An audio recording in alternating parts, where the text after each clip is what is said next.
Hello. Today we're going to talk about when is the best time of day to work out. And this is one of those things I can't believe people even argue about this. There should be no argument whatsoever. My name is Chris Butterworth. This is the Healthy Butter Channel. We talk about aging gracefully in our 50s, 60s, aging without pain, getting rid of chronic pain. I was broken down when I turned 50. I had chronic pain, back pain. It was horrible. At 56 today, I feel great.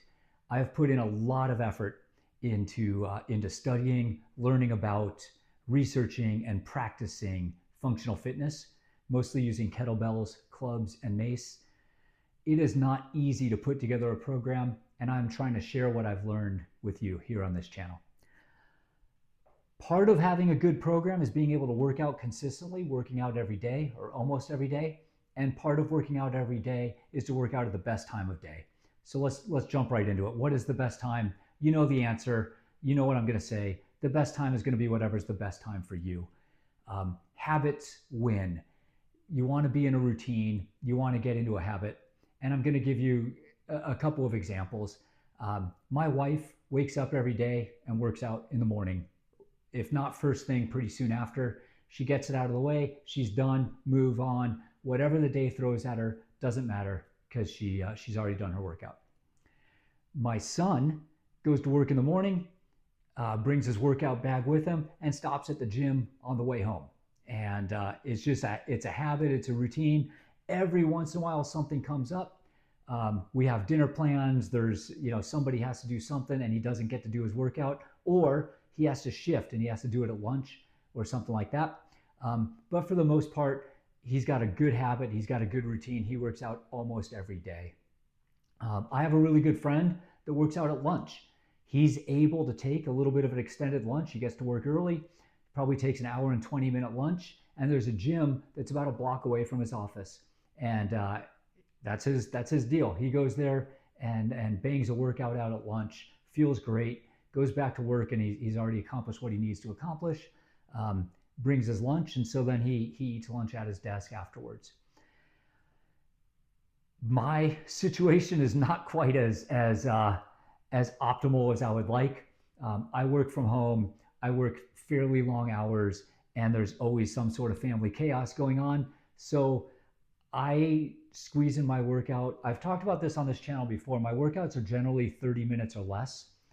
First of all, because 30 minutes of kettlebell will wipe you out. You don't need to do any more. That's one of the beauties of functional fitness. If you can do your whole body, rotation, balance, top half, bottom half, core, every single part of your body gets fatigued at once. You're doing muscle, you're doing cardio, you're doing endurance, you're doing balance, you're doing flexibility, and it's all compiled into one workout.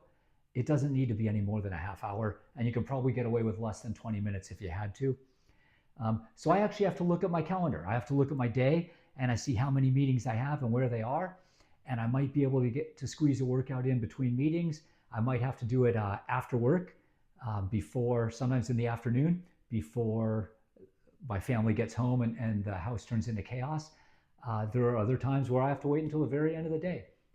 It'll be 8 o'clock, 8:30, 9 o'clock. People are starting to go to bed, everybody's getting ready, and I bang a workout out before I call it a day. And then, of course, there are days where, because I don't have that exact habit and I don't have that routine, occasionally I have to miss a workout because my day blew up.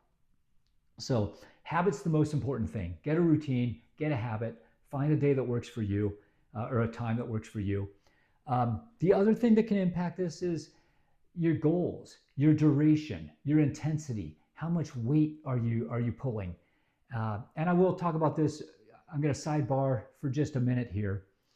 But when I was a little bit younger, when I was ballpark 40-ish, I used to do more endurance work, more cardio work. I would run, I would trail run. I sampled some triathlons. I did that kind of stuff. I did not do a lot of weight work. Well, running, first of all, I can do running cold start, no food, no drink. So I ran every single day for an entire year. That was a goal that I had, and I got through it. It was not easy. There were days where it was cold, raining, windy, whatever. There's days where you don't feel like it, but I had my stuff sitting by the door. I rolled out of bed, got my stuff on, and got out the door. I did 2 to 3 miles every day. And I was in a rhythm where, first of all, the fact that I could do it, I didn't need to eat breakfast. I didn't need to have any orange juice or anything like that. I just roll out of bed and go. And I got used to that, and my body could do it. So on one hand, the fact that I couldn't imagine doing a heavy kettlebell workout or any kettlebell, an endurance kettlebell workout without any food in my body. I don't think it would be optimal. The second thing with that is that even though I could do that run in the morning, it wasn't optimal. Only I learned that later. I was running between a 7:30 to an 8:30 pace, minute per mile pace. So if I felt good, if the day, if it wasn't windy, whatever, if the God smiled on me, I could push really hard and I'd be somewhere around a 7:30 pace for 2.5 miles, 3 miles, whatever it was. There's other days where I really struggled. It's cold, the wind's in your face, you don't feel like doing it, and I would struggle through at an 8:30 pace. But I just kept doing it over and over and over again. And I figured that's what I am. I'm a 7:30 to 8-minute mile guy, and that's just what it is. A friend of mine asked me to run a 5K with him. And I was certainly in 5K shape. There was going to be no problem there.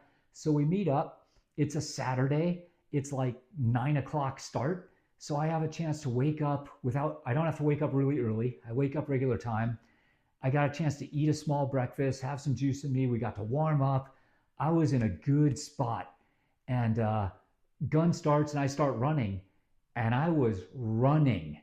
And I ended up just barely over 20 minutes. I didn't even know that I could run that fast at this age anymore. But when I got to the end, I was kind of kicking myself. I wish I'd run a little bit harder to be sub 20. But anyway, that works out to be slightly over 6:30. What is that, like a 6:35 pace, something like that.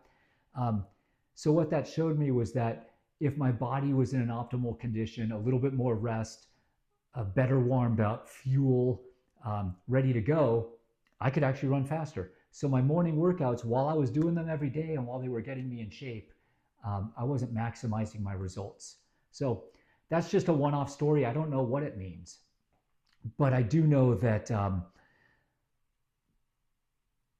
the process of trying to fix our bodies, the process of trying to stay ahead of Father Time, it matters that we work out, and it matters that we work out often.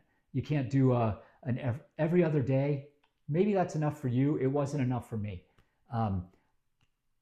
I can tell the difference when I skip. I can tell the difference when, if I do my workout, but if I don't do any stretching for a couple of days in a row. To me, the consistency, constancy, just doing it over and over and over again, day after day after day, is what's winning the battle. And it's a battle worth winning. Like, feeling great compared to feeling terrible is night and day. So whatever works for you. If you're married to first thing in the morning, if you're married to lunchtime, if you're married to after work, good. Like, I want you to have a time. I want you to have one that works, and just go hammer it out. Get your workout in almost every day and go get better.